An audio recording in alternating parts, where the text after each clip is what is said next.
7% जो बिजली सस्ती की गई थी उसमें कुछ मुझे रिलीफ बिल्स में नहीं नजर आया।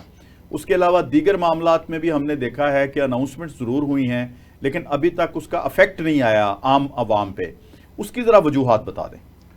शमशी साहब, अभी मैंने बड़ा खूबसूरत कसीदा सुना है हुकूमत की शान में और मेरा जी कहता है और मेरी ख्वाहिश है कि जितने कसीदा गो हैं जो ये रविश इख्तियार किए हुए हैं या जिनकी ये सोच है, असल में उनको वज़ीर आज़म पाकिस्तान होना चाहिए। वो जापान में बैठे हैं, बरतानिया में हैं, यूरोप के दीगर शहरों में हैं और एक खुशहाल ज़िंदगी गुजार रहे हैं। मैं हैरान होता हूँ कि पाकिस्तान इतना एक आइडियल मुल्क है, कितनी जन्नत है, वो इस जन्नत को छोड़ के अपने प्यारों से इतने दूर क्यों है। एक तो मेरा ये सवाल है।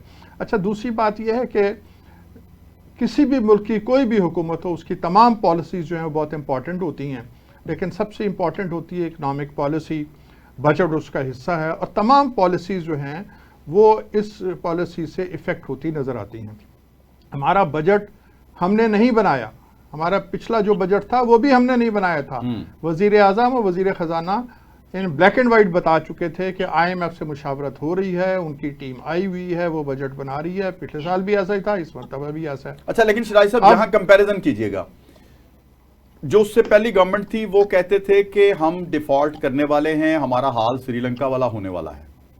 और बेशक ये IMF ने बनाया है या दूसरी दफा भी IMF ने बनाया है, लेकिन इसका क्रेडिट जो है वो गवर्नमेंट भी लेती है, रियासत पाकिस्तान के इदारे भी लेते हैं कि हमने पाकिस्तान को श्रीलंका बनने से बचा लिया। जरा सुनिए ना जी, डिफॉल्ट वाली कहानी और ये ड्रामा जो है क्या था। ये इन्होंने नहीं कहा था डिफॉल्ट का पहली गवर्नमेंट ने कहा। किसने कहा था? इमरान खान ने। नहीं, उसने नहीं कहा था।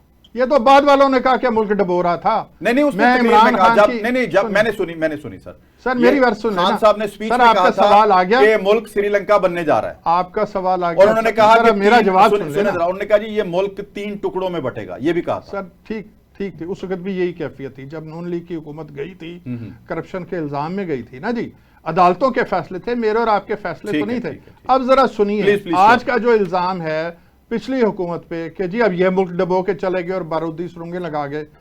बारूदी सुरंगों के जमाने में पेट्रोल 150 रुपए लीटर था, डॉलर 150 रुपए लीटर था।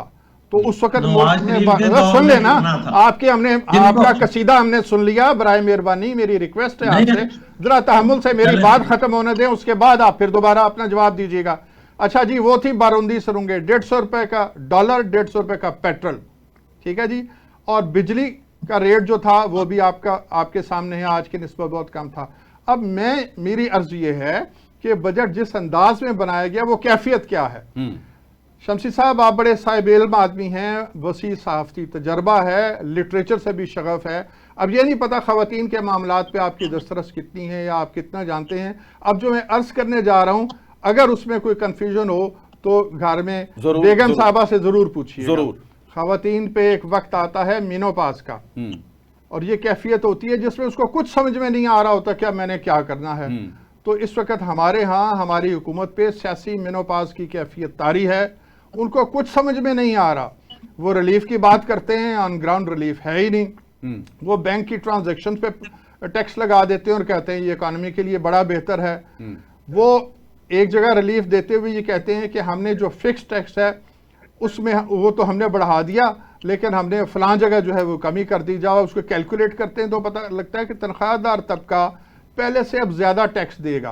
अच्छा, महंगाई को कहते हैं जी हमने खत्म कर दिया। भाई, किसी वजीर ने आज तक अपने हाथ से जाके मार्केट में या उसकी बेगम ने अशिया जरूर खरीदी हो तो उनको मालूम हो क्या है।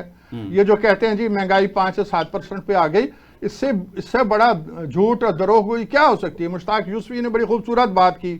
उन्होंने कहा झूठ की 3 किस्में हैं, एक है झूठ, दूसरा है सफेद झूठ और तीसरा है पाकिस्तान के बजट के आदाद-ओ-शुमार। ठीक है। अच्छा, अगर मुल्क डूब रहा था और आपने बचा लिया तो मुझे बताएं कि कर्जे पहले कितने थे और अब कितने हो गए। जरा सुनिए सर, जरा 1 मिनट इजाजत दीजिए। आज कर्जे कितने हैं और ये कर्जे कहां गए और क्यों खर्च हो गए।